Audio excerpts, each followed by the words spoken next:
Bienvenidos a Culture and Education.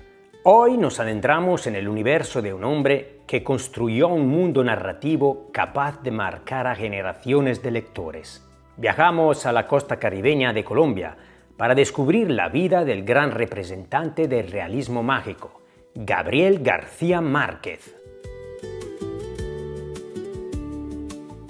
Gabriel José García Márquez, conocido cariñosamente como Gabo, nació el 6 de marzo de 1927 en Aracataca, un pequeño pueblo del Caribe colombiano. Su infancia, marcada por la vida cotidiana y el entorno rural, dejó una huella profunda en su imaginación literaria. Fue criado por sus abuelos maternos, figuras decisivas en su formación. Su abuelo, el coronel Nicolás Márquez, veterano de la Guerra de los Mil Días, fue para él un puente con la historia y la realidad.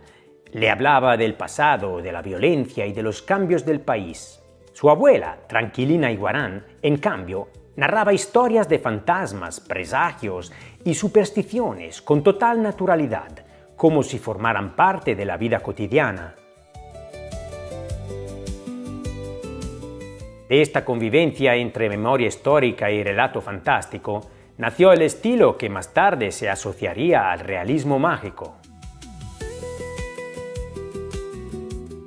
Aunque comenzó estudios de Derecho en la Universidad Nacional de Colombia, pronto los abandonó para dedicarse al periodismo. Trabajó en periódicos como El Espectador y El Heraldo y entró en contacto con el llamado Grupo de la Barranquilla, donde descubrió autores como Kafka, Faulkner y Virginia Woolf. Para él, el periodismo fue siempre una forma de mantenerse conectado con la realidad. El año 1967 marcó un momento clave en su trayectoria. Tras un intenso proceso de escritura en Ciudad de México, se publicó Cien años de soledad. La novela tuvo un éxito inmediato y se convirtió en una de las obras más influyentes de la literatura contemporánea. En ella narra la historia de la familia Buendía en Macondo, un lugar inspirado en Aracataca que funciona tanto como espacio narrativo como símbolo de la experiencia latinoamericana.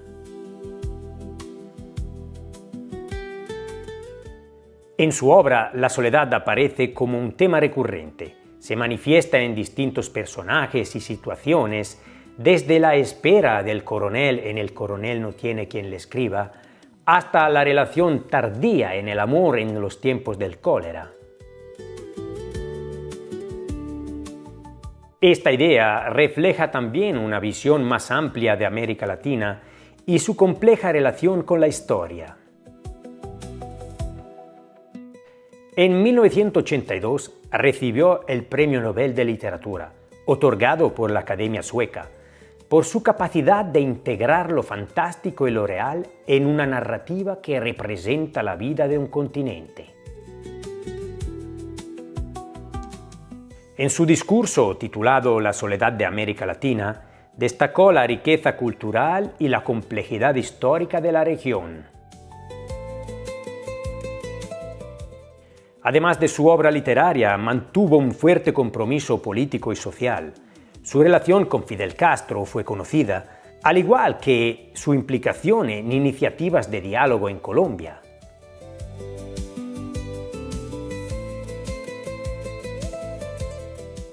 También fundó la Fundación para un Nuevo Periodismo Iberoamericano, hoy Fundación Gabo, contribuyendo a la formación de nuevas generaciones de periodistas.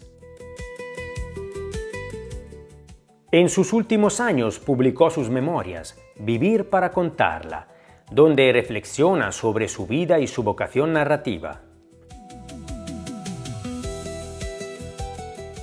Falleció el 17 de abril de 2014 en Ciudad de México, dejando una obra que sigue siendo leída en todo el mundo.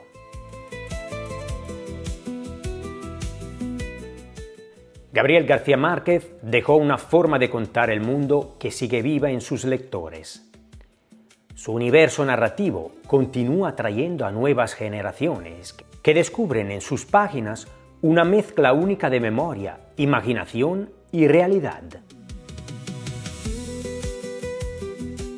En el canal encontrarás también vídeos con resumen y análisis de sus obras más importantes, como Cien años de soledad, El coronel no tiene quien le escriba, El otoño del patriarca, Crónica de una muerte anunciada y El amor en los tiempos del cólera.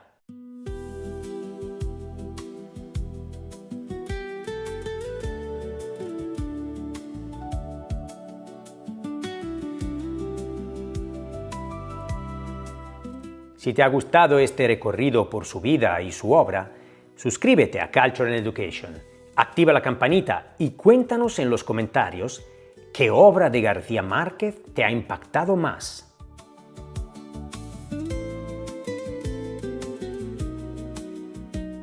Gracias por acompañarnos. Hasta la próxima.